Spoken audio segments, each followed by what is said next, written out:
Assalamualaikum warahmatullahi wabarakatuh. Bertemu lagi bersama saya Rani Sustriani pada mata kuliah yang sama, yaitu Ekonomi Moneter. Pada pertemuan pertama bab 1 saya sudah jelaskan tentang sejarah dan peranan uang dalam perekonomian. Untuk pertemuan kedua atau bab 2 saya akan membahas tentang proses penciptaan uang beredar. Bagaimana proses penciptaan uang beredar? Ada dua pandangan yang beredar dalam hal pencetakan uang beredar. Pandangan pertama, pendapatan bahwa uang beredar sepenuhnya ditentukan oleh otoritas moneter atau bank sentral. Hal ini berarti bahwa jumlah uang beredar bersifat otonom, yang tidak dipengaruhi oleh tingkat bunga pasar uang di Indonesia.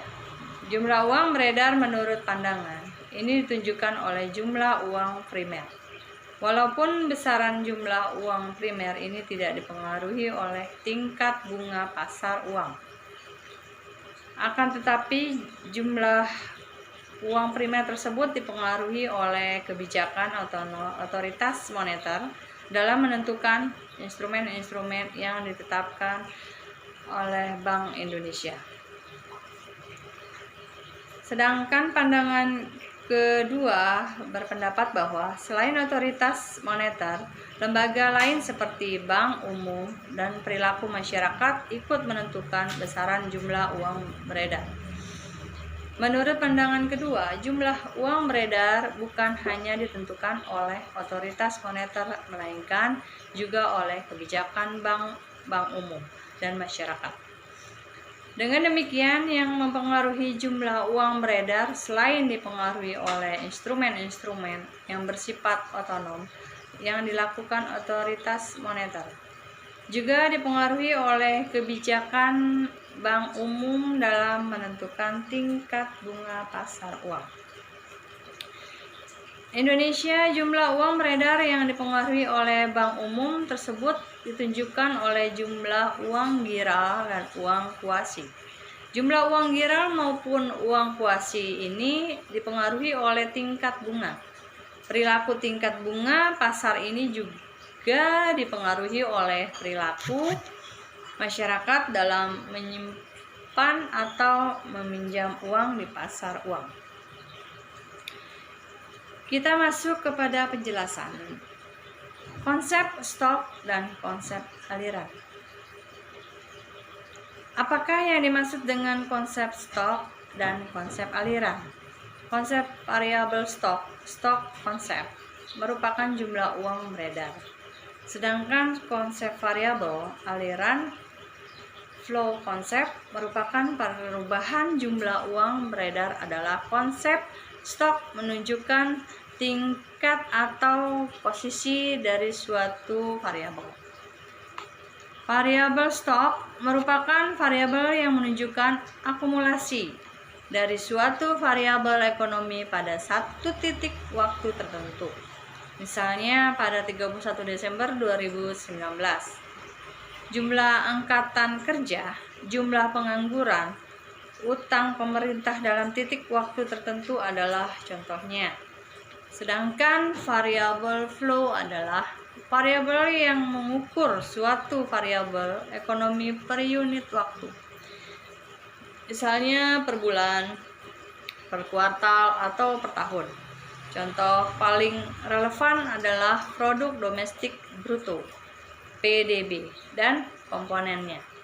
Konsumsi, investasi, pengeluaran, pemerintahan, ekspor impor, maupun defisit anggaran pemerintah. PDB merupakan nilai dari barang dan jasa dalam suatu perekonomian yang diukur dalam unit mata uang per kuartal atau per tahun. Variabel stok dan flow saling berkaitan. Misalnya, utang pemerintah stok merupakan akumulasi dari defisit anggaran flow.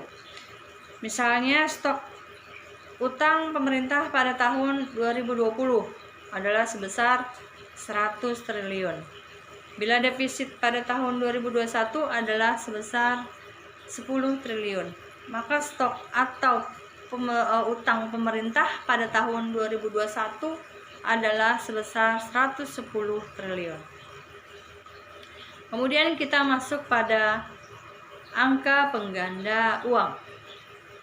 Dalam kehidupan ekonomi nyata saat ini, di mana dalam sistem moneter perekonomian suatu negara terdiri dari bank sentral dan bank umum, proses pencetakan uang bukan hanya ditentukan oleh otoritas moneter, tetapi juga oleh lembaga perbankan atau bank percetakan uang viral BPUG dan perilaku masyarakat. Selain dipengaruhi oleh bank sentral maupun uang primer, juga dipengaruhi seberapa besar uang viral maupun uang kuasi yang diciptakan oleh bank umum. Pengaruh perilaku masyarakat tercermin dari kemauan dan kepercayaan masyarakat untuk menggunakan uang kartal, uang viral maupun uang kuasi. Selain salah satu variabel yang mempengaruhi perilaku masyarakat adalah tingkat bunga bank. Semakin tinggi tingkat bunga bank, semakin besar keinginan masyarakat untuk memegang uang kuasi. Dengan demikian, bank juga bisa mempengaruhi jumlah uang beredar melalui kebijakan tingkat bunga. Baik angka pengganda uang dalam arti sempit maupun dalam arti luas. Besaran dipengaruhi oleh parameter-parameter yang menunjukkan perilaku masyarakat pemegang uang. Parameter-parameter tersebut adalah: 1. Rasio uang kartal terhadap jumlah uang beredar. 2. Rasio cadang untuk jaminan uang viral. 3. Rasio uang kuasi terhadap jumlah uang beredar. 4. Rasio cadang terhadap uang kuasi. Dari penjelasan tadi, saya akan coba menyimpulkan. Jumlah uang beredar adalah konsep variabel stok konsep.